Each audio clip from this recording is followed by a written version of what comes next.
Hi viewers. ఏదైనా subject ఒక భాషలో హిట్ అయిందంటే మరొక భాషలోకి డబ్బింగ్ లేదా రీమేక్ చేయడం సర్వసాధారణంగా జరిగేది. అలా కాకుండా మళ్ళీ మళ్ళీ అదే కథను సినిమాలాగా తీస్తూ పోతే దాన్నేమంటారు? అలాంటిదే మన టాలీవుడ్లో ఒక ఆసక్తికర ఘటన జరిగింది. 1988లో కృష్ణంరాజు, శరత్ బాబు ప్రధాన పాత్రల్లో ప్రాణ స్నేహితులు అనే సినిమా వచ్చింది. అంతకు ముందు సంవత్సరం హిందీలో సూపర్ హిట్ అయిన ఖుద్గర్జ్కి ఇది రీమేక్. అందులో శత్రుఘ్న సిన్హా, జితేంద్ర హీరోలుగా నటించారు. హృతిక్ రోషన్, నానా, రాకేష్ రోషన్ దర్శకులు. అసలు వీటికి మూలం 1979లో జెఫ్రీ ఆర్చర్ రాసిన కేన్ అండ్ ఆబెల్ నవల.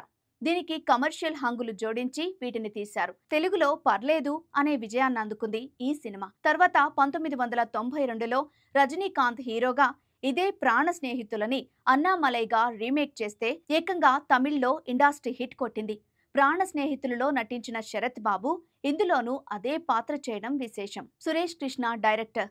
దీంట్లో సురేష్ కృష్ణ పనితనం చూసే రజనీకాంత్ భాషాకు ఇతన్ని రికమెండ్ చేశారట. ఈ అన్నామలైనే బిర్లా రాముడిగా మళ్లీ తెలుగులో డబ్బింగ్ చేసి వదిలారు. అక్కడితో కథ అయిపోలేదు. ఏడాది గ్యాప్ తర్వాత వెంకటేష్, సుమన్ హీరోలుగా ఇదే కథను కొండపల్లి రాజాగా రవిరాజా పినిశెట్టి దర్శకత్వంలో మళ్లీ తీశారు. అయినా ఇక్కడ హిట్ అయింది. కీరవాణి సంగీతం బాగా ప్లస్ అయింది. ఒక రకంగా చెప్పాలంటే ఇది మల్టీ స్టారర్ గానే ప్రమోట్ అయింది. సుమన్ కు ఆ టైంలో మార్కెట్ తో పాటు మంచి ఇమేజ్ ఉండేది. దీంతో మంచి ఓపెనింగ్స్ రాబట్టి సినిమా కమర్షియల్ గా వర్కౌట్ అయింది.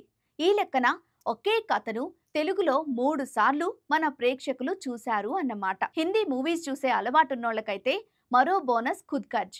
కథలో నిజంగా దమ్ముంటే ఇలా ఒకే కథను ఎన్ని భాషల్లో అయినా ఎన్నిసార్లైనా చూస్తారని చెప్పడానికి ఇంతకన్నా మంచి ఉదాహరణ అక్కర్లేదేమో.